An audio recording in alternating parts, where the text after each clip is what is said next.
خبر شامل کرتے ہیں ملیر کراچی سے ہمارے CCN نیوز چینل کے نمائندے میر موسیٰ چنّا سے۔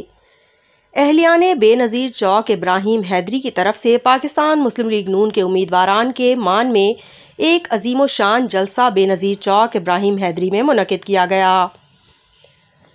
عظیم و شان جلسے میں سینکڑوں کی تعداد میں عورتوں سمیت مردوں نے بڑی تعداد میں شرکت کی، جبکہ جلسے کے مہمان خاص NA 230 کے امیدوار حاجی مظفر علی شجرہ اور PS 87 کے امیدوار مہران علی شاہ سمیت عبدالرزاق شجرہ، سید یوسف شاہ، ماما اقبال جت، جمن شاہ، غلام حسین چارن، عبدالعزیز، قاسم شاہ اور دیگر تھے۔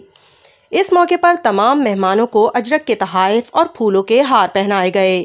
اس موقع پر حاجی مظفر علی شجرہ، مہران علی شاہ، عبدالرزاق شجرہ اور سید یوسف شاہ نے پنڈال میں موجود کثیر التعداد عوام سے خطاب کرتے ہوئے کہا کہ ہم ابراہیم حیدری کی غریب عوام کو ان کے حق دلانے کے لیے نکلے ہیں۔ انہوں نے کہا کہ ایک مخصوص ٹولہ گزشتہ کئی دہائیوں سے ابراہیم حیدری کے عوام کے حقوق غصب کر کے اپنا پیٹ پال رہا ہے۔ انہوں نے کہا کہ روشنیوں کے شہر کراچی کو جنم دینے والے ماہی گیر بستی کے لوگ اب بھی تمام تر بنیادی سہولیات سے محروم ہیں۔ ابراہیم حیدری پر قابض ٹولے نے عوام کا پانی چوری کر کے فروخت کرنے کے علاوہ سرکاری زمینوں پر قبضے کر کے کوڑیوں کے دام فروخت کر دیے ہیں۔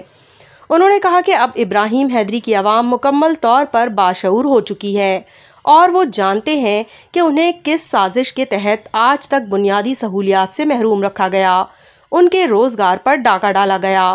انہوں نے کہا کہ آج تک ابراہیم حیدری کی عوام کو صحت کے بہتر سہولیات سمیت جدید تعلیم سے محروم رکھا گیا ہے۔ انہوں نے کہا اگر غریب عوام کے بچے بہتر تعلیم حاصل کر کے زندگی کی دوڑ میں آگے نکل گئے تو ان کی غلامی کرنے والا کوئی باقی نہیں رہے گا۔